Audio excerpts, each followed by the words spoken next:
What do you do when you're afraid you might give up on your dreams? Do you push onward, refocus, or do you give up and change course? This time on the podcast, I consider this question and ask advice from the Oracle. I'm Anne Headley, and this is my podcast, What is Going On Anyway? This time, we're considering a full blue moon, which is also a supermoon, so it appears just slightly bigger in the sky to our eye. And it's a blue moon, which means it's the second full moon of August and the last blue moon until the year 2037. And this full moon is having me ask the question, what is going on anyway? When you're afraid you might give up on something you thought you wanted. This moon is having me think forward and consider right now a new start to a year or to a cycle. We often do this in January for New Year's, but let's do it now, at the end of summer. Let's think about another sequence of a year, the fall to come, this winter, next spring, and even the summer, all of that fullness pulling us once again towards the autumn. This back to school time, whether you've got kids going back to school or not, has a kind of frenzied, high energy, think windy, think dry energy to it, where it can feel really good, but it can also feel very scattered. And right now, at the end of summer, I can feel the weightedness of all of the things undone, the projects that I didn't do, the trips that I didn't take, the people I didn't visit, and everything feels like it's condensing into the end of something. And yes, it's the end of a season. I think it's a really good time to refocus and consider what we might want for this next year.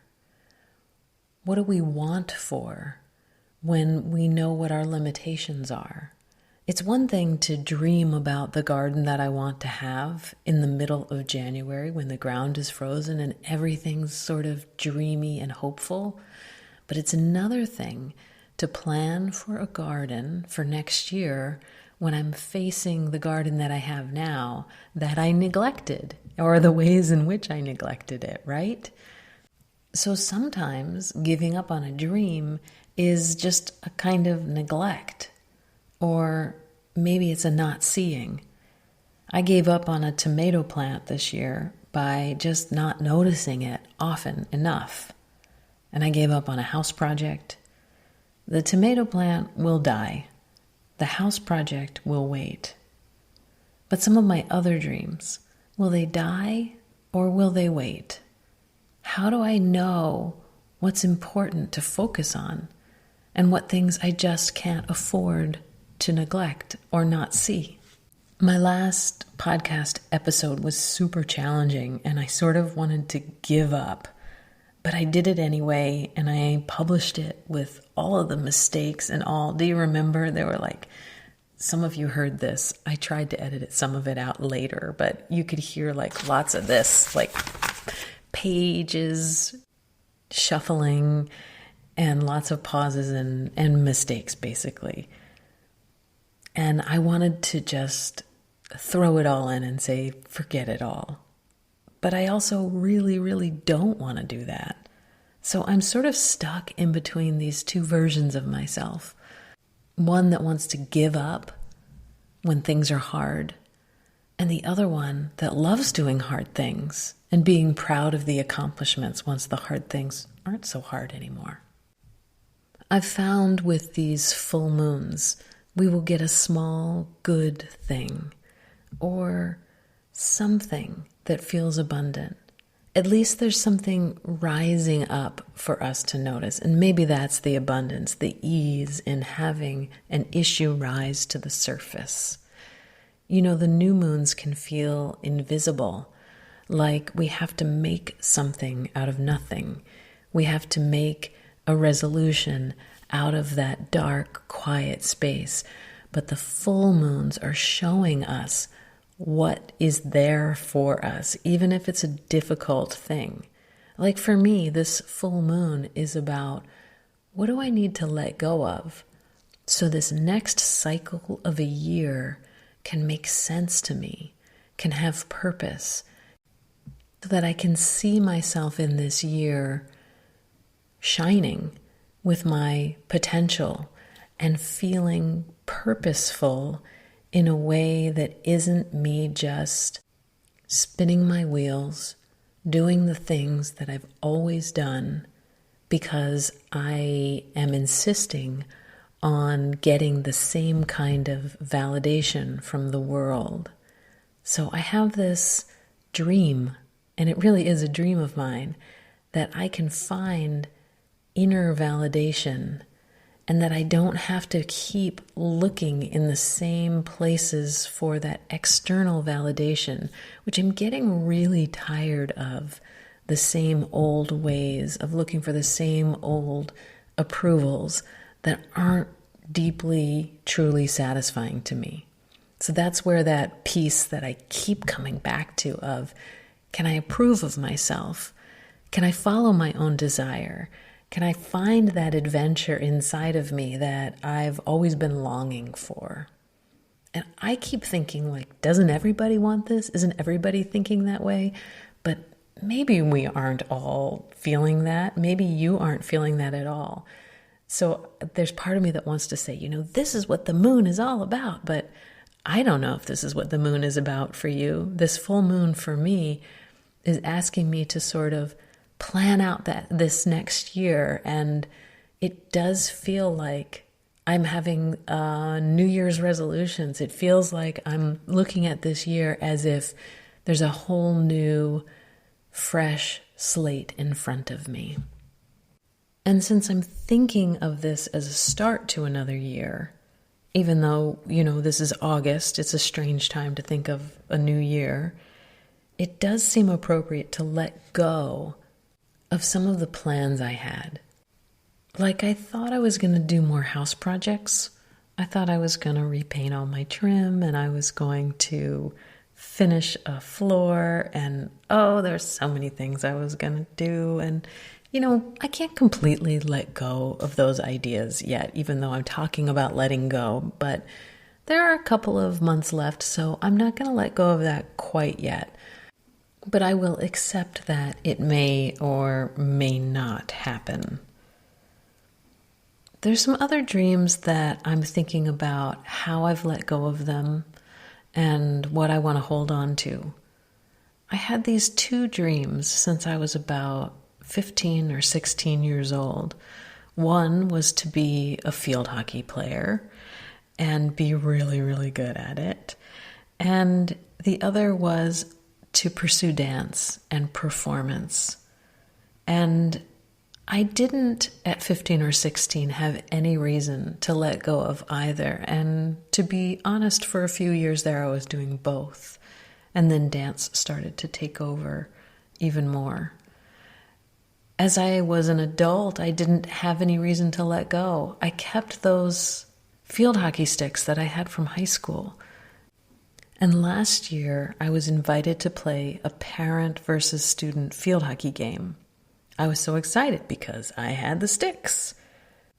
I hadn't let go of the possibility of playing maybe on a recreational level field hockey again. I played that game and I had so much fun, but I was really sore afterwards and I could hardly walk for a week. I found that my drive towards wanting to play well had diminished. A big part of hockey is the team playing and being together and learning about each other. And I'll probably always seek something team-like to enjoy, something collaborative, something where you really depend on each other to get a thing done.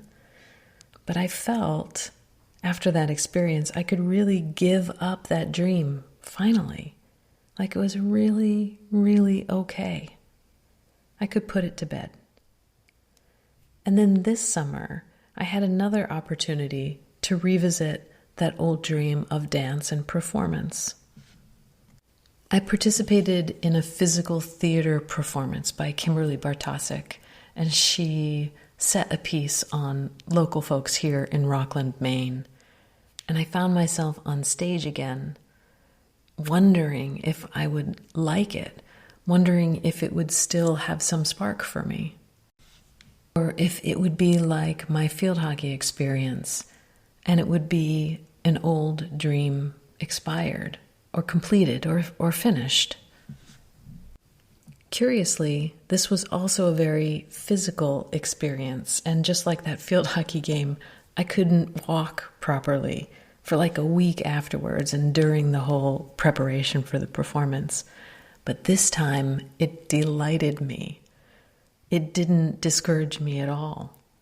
Something about performance, about theater, the lights, the focused audience, it thrilled me, just like it always has. And so that dream stays alive for now. I don't yet know where it will lead, other than saying yes, I will when new opportunities arise. It's funny how I have an idea of what my life should look like and the sorts of successes I should have. And my life keeps going its own way, despite that formula inside that insists my anxiety will diminish if I accomplish the goals that I set for myself. I think I'm learning to live with my doubt as a faithful companion now. It's new for me. And I also think it's important to name grief here, because as life paths shift, we also must attend to the grief of losing what we thought we would be, the experiences we thought we would have. Letting that grief have space and even have a say in our plans matters. I remember when I realized that my marriage was over, well, I cried a lot, like every day for, I think it was a whole year. And having grief present with me was really such a gift. I mean, I don't really wish that kind of experience on anyone, but the gift part of it is that it showed me so brilliantly, like clearly, as if it were highlighted, all of the beautiful things. I can remember just seeing a couple holding hands, and I burst into tears. I was driving. Grief was there, but also there was a longing. There was a beauty in the connection of two people, in the desire to hold each other's hands and present that to the world. It is wonderful to hold a partner's hand, but also it's wonderful to hold a child's hand, a friend's hand, a hand of a parent, if you should be so lucky. When grief is your friend, all of life looks poetic. And really, is there any one of us who doesn't have grief as a companion? I've been struggling with being a mom and an artist. I talked about that last time. And being someone who is so unsure of her career path. I can waver between having huge excitement for future possibilities and collaborations and projects on one hand, and on the other hand, I just beat myself up because I didn't sort all of this out 20 years ago. My plan then was to figure it out when I got here. That really was my plan. I thought I would be so capable of figuring it out when I got here. Now I'm here, and I'm just so mad that I duped my own self. So I'm just in this struggle. So back to my question, and this moon, and these 2 weeks. My astrology stew says that we will gain some clarity, and to remember that all of this struggle is simply pointing out what isn't working so that we can fix it. and get on with what does work in our lives, and also to make a better world as we share what works with us, with each other. So that does feel good, right? It just means, how do we look at the struggle that we're noticing in our own life, let it rise to the surface, attend to what isn't working so that we can make sense and make a plan for how to make it work for us. Simple, right? No big deal. And so I ask the oracle, what do you do when giving up is on the table? And what would you have us know and consider for this full moon time? And the hexagram that we get is 6. Conflict. Arguing. One is wise to turn the conflict over to the sage or a just arbiter. Good fortune obtains.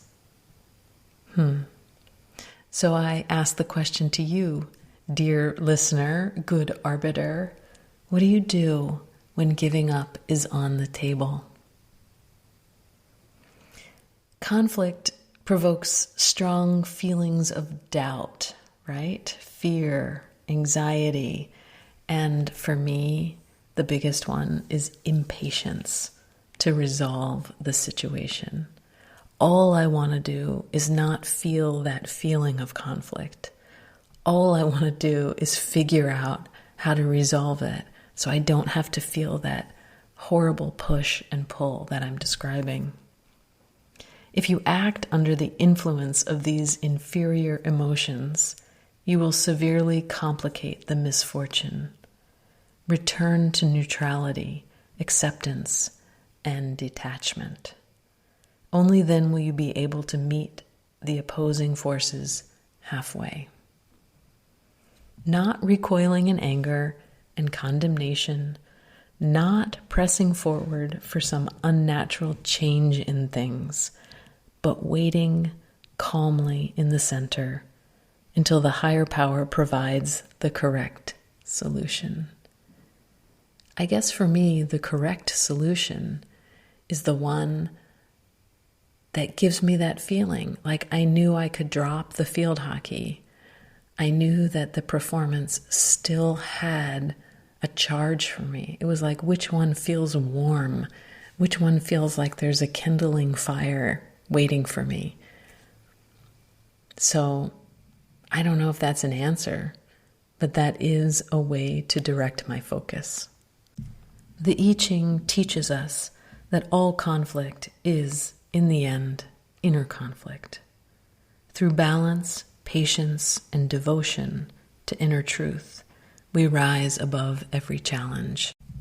It's so clever. This is what the I Ching does for me so often, is I ask the question, like, I want the resolution of, what do I do if I think I'm going to give up on my dreams? Oh no, not my dreams. And the I Ching just sort of like flatly looks at me with a straight face and says, hey, are we talking about inner conflict here? And I'm like, oh, this isn't about giving up on my dreams or not giving up on my dreams, but it's about that inner impatience that I feel to resolve something quickly. So how do I deal with that conflict? And that's the bigger question to ask. And conflict moves to hexagram 64, which is called before completion. And this is the last hexagram before we go back around to 1. So there's only 64. So you start with 1, the creative, 2, the receptive, and on until you get to 63, which is curiously after completion, and 64 is before completion. Before completion often comes as an indication that we have not yet achieved a genuine inner equanimity. Well, wouldn't you know? That's where I am. As long as we respond to outer pressures with our egos by worrying, desiring, or becoming aggressive, we cannot attain successful repose. So, right, this seems obvious to me. It's like, yes, I know, I hear you. Okay, I hear you. After completion denotes a time of great responsibility. In a very real sense, it can be said that the state of the world depends upon your thoughts and conduct now. The external world will only come into order if the inner world has done so. Quiet your ego, make humility and acceptance your primary goals, and move forward cautiously, deliberately, and gently. By persevering in what is true and good, you build the foundation upon which good fortune can come to rest. And really, for me, that's the heart of my letting goes. They have to do with my seeking good fortune. Like my conflict is about what is the thing that will bring me good fortune. And I don't mean good fortune like riches and abundance, but I mean good fortune so that I can rest easy, that I can feel that abundant flow of joy in my life. So if the good fortune is the resting place, that place beyond conflict, perhaps I can find solace there. Humility says, what will be, will be. Let it all go. Let it all come, for that matter. My good fortune is the inner equanimity I can rest with. But I can only really rest when I let that conflict of ego also rest or quiet down. So that's my answer. And gosh, that's always the answer. Let go of conflict. Rest with your own inner peace. The key question here is, what are you arguing for? And for me, with this conflict around how do I let go of some dreams I've had, well, my conflict is in needing them to produce some results for me personally. Like it gets so personal, as if I have to do something rather than just be something.